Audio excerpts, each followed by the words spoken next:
आज का हमारा टॉपिक है कि ओएमआर शीट भरते समय कौन सी गलती नहीं करनी चाहिए दोस्तों।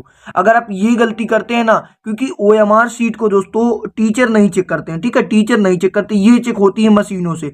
तो अगर आप ये गलती करेंगे दोस्तों, तो आपकी जो कॉपी है ओएमआर की, वो दोस्तों पेंडिंग में चली जाएगी। ठीक है दोस्तों, अगर पेंडिंग में गई तो आपको बहुत बड़ा नुकसान हो जाएगा। ठीक है, तो चलिए देर न करते वीडियो की स्टार्ट करते हैं। कैसे आप ओएमआर शीट को अच्छे से भरेंगे दोस्तों, बहुत ही आसानी से। ठीक है, बहुत ही कोई दिक्कत नहीं, ओनली दोस्तों ट्रिक के द्वारा हम भरेंगे बहुत ही आसानी से। ठीक है, और इतना भरना कठिन भी नहीं होता, अगर आप थोड़ा सा ट्रिक समझ जाते हैं तो बहुत ही आसानी से आप भर सकते हैं। ठीक है, जो ये ओएमआर होता है, देखिए इसमें सबसे पहले महत्वपूर्ण निर्देश लिखा रहता है दोस्तों कि आपको जब ओएमआर आप भरें तो उसमें ओनली काले बॉल पॉइंट का प्रयोग करें, मतलब काले पेन का ही ओनली प्रयोग करें। इससे क्या होता है दोस्तों कि जो मशीनें होती हैं वो क्या होती है कि काले पेन को जल्दी डिटेक्ट कर लेती। ठीक है, जेल पेन का आपको यूज बिल्कुल नहीं करना दोस्तों। ठीक है, अब देखिए इसके बाद ये लिखा है कि यदि मान लीजिए आपका नाम कपिल अग्रवाल हो तो वो कैसे आप भरेंगे। तो ऐसे, मतलब ये पूरा एग्जाम्पल के रूप में दिया है कि डेट आपको ऐसे डालनी है, अनुक्रमांक आपको ऐसे डालना और ऐसे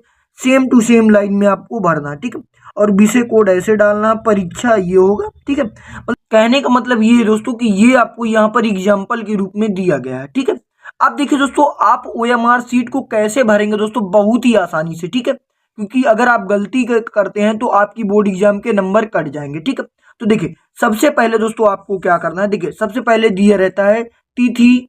ठीक है, मतलब परीक्षा तिथि, मतलब जो भी अब आपकी तिथि हो, मान लो आप 24 फरवरी को देने जा रहे हैं अपना हिंदी का पेपर, तो भाई 24 फरवरी 2025 आप डाल देंगे। ठीक है, अब इसके बाद दोस्तों आप डालेंगे विषय का नाम, भाई नेम ऑफ सब्जेक्ट, भाई विषय का क्या नाम है, तो विषय के नाम में आप हिंदी डाल दीजिएगा। ठीक है, फिर इतना करने के बाद दोस्तों अब परीक्षार्थी का क्या नाम है, मतलब नेम ऑफ कैंडिडेट, तो मान लेते हैं हम कि जो परीक्षार्थी का नाम है वो शिवम कुमार है। ठीक है दोस्तों, मतलब सबसे पहले आपको परीक्षा की तिथि, मतलब डेट ऑफ एग्जामिनेशन, और विषय का नाम, फिर नेम ऑफ द सब्जेक्ट। ठीक है, फिर परीक्षा का नाम, नेम ऑफ कैंडिडेट। ठीक है दोस्तों, ये हो गया।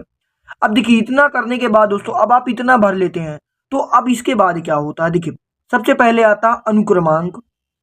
अब देखिए अनुक्रमांक का दोस्तों मान लीजिए आपने भर दिया, तो अब जैसे 2 है तो 2 के नीचे यही पूरी लाइन में सेम 2 को ब्लैक पेन से हम काला करेंगे। ठीक है, फिर इसी में 1 को काला करेंगे, इसमें भी 1 को काला करेंगे, इसमें 2 को काला करेंगे, इसी प्रकार इसमें 3 को काला करेंगे, इसमें 3 को काला करेंगे। ठीक है, मतलब सेम टू सेम लाइन में दोस्तों हमको लोग काला करते हुए चले जाएंगे ऐसे। ठीक है, आप जैसे देख सकते हैं। ठीक है, फिर इसमें जैसे विषय कोड है तो दोस्तों हम इसी प्रकार कर देंगे पूरा, बहुत ही आसानी से दोस्तों। ठीक है, फिर इसमें क्या है, परीक्षा है, क्या कौन सी परीक्षा है, तो मार दीजिए हमने प्री बोर्ड में लगा दिया। आपके वाले में ये नहीं होगा, आपका डायरेक्ट बोर्ड एग्जाम होगा। ठीक है, मतलब डायरेक्ट बोर्ड एग्जाम की ही कॉपी, मतलब इसमें प्री बोर्ड इसलिए क्योंकि ये दोस्तों भरने के लिए होती है और सेम ही ऐसे आएगी। ठीक है, फिर आपको क्लास डाल देना, अपना पंजीकरण संख्या डाल देनी है दोस्तों, बहुत ही आसानी से। ठीक है, इतना कर लिए ना दोस्तों, तो मान लीजिए आपका पूरा भर गया।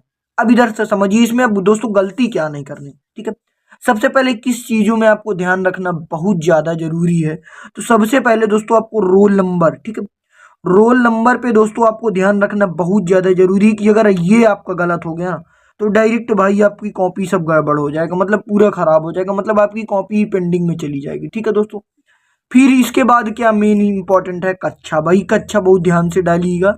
फिर पंजीकरण संख्या बहुत ज्यादा इंपॉर्टेंट है, मतलब कहने का मतलब ये है दोस्तों कि इंपॉर्टेंट सब है। ठीक है, इंपॉर्टेंट सब है, लेकिन जो ये रोल नंबर ये बहुत ज्यादा इंपॉर्टेंट है, और ये डेट ऑफ एग्जामिनेशन की जो डेट है ये भी इंपॉर्टेंट। तो इसको आप अच्छे से भरिएगा सावधानी पूर्वक, भले 2-3 मिनट ज्यादा लग जाए। और आप ये चीज सुनिए दोस्तों कि ओएमआर के नीचे आप बोर्ड एग्जाम की कॉपी कर लेना, नहीं तो अगर आपकी ओएमआर फट गई ना दोस्तों तो बहुत ज्यादा प्रॉब्लम हो जाएगी फिर। ठीक है दोस्तों, प्लीज इतना कर लीजिएगा कि ओएमआर जब आप भरें तो उसके नीचे बोर्ड एग्जाम की अपनी कॉपी रख लें, कोई दिक्कत नहीं होगी। ठीक है दोस्तों, फिर इतना करने के बाद दोस्तों अब देखिए अब आप ओएमआर कैसे भरेंगे, सबसे पहले ये समझिए। इसमें दिया दोस्तों निर्देश, सभी मतलब जितने भी प्रश्नोत्तर के गोले उन्हें काले बाल पॉइंट पेन का प्रयोग करें। ठीक है, बिल्कुल सही तरीके से पूर्ण रूपेण काला करें। मतलब देखिए दोस्तों जैसा हमने इसको काला किया वैसा ही आपको काला करना, कि मतलब जैसे ये है। ठीक है, इससे बाहर ना जाए। ठीक है, मतलब अंदर ही रहे कि आप ऐसे कर देते हैं तो ये गलत तरीका है। ठीक है, अब इसी प्रकार दोस्तों अब आप मान लीजिए आपके बोर्ड एग्जाम में मान लीजिए पहले का तीसरा सही है। ठीक है, एग्जाम्पल के रूप में, तो आप ऐसे भरेंगे कि बाहर ना जाए, ठीक है। जैसे दूसरे का पहला सही है तो ऐसे आपको भरना है, ठीक है। इसी प्रकार तीसरे का दूसरा सही, मतलब कहने का मतलब ये है ना दोस्तों, आप जितना सावधानी से दोस्तों ओएमआर शीट को भरेंगे, जितना सावधानी से आप ओएमआर शीट को भरेंगे दोस्तों, उतना ही अच्छा नंबर आप लाएंगे अपने बोर्ड एग्जाम में, ठीक है। कहने का मतलब ये है कि आप सावधानी से रखिएगा और ओएमआर को भरिएगा, आप बहुत ही बढ़िया नंबर दोस्तों लाएंगे, ठीक है। तो आप दोस्तों अगर वीडियो पसंद आई हो तो वीडियो को लाइक कीजिए और चैनल पर नए चैनल को सब्सक्राइब कीजिए। मिलते हैं नेक्स्ट वीडियो में नेक्स्ट टॉपिक के साथ, तक के लिए जय हिंद, वंदे मातरम।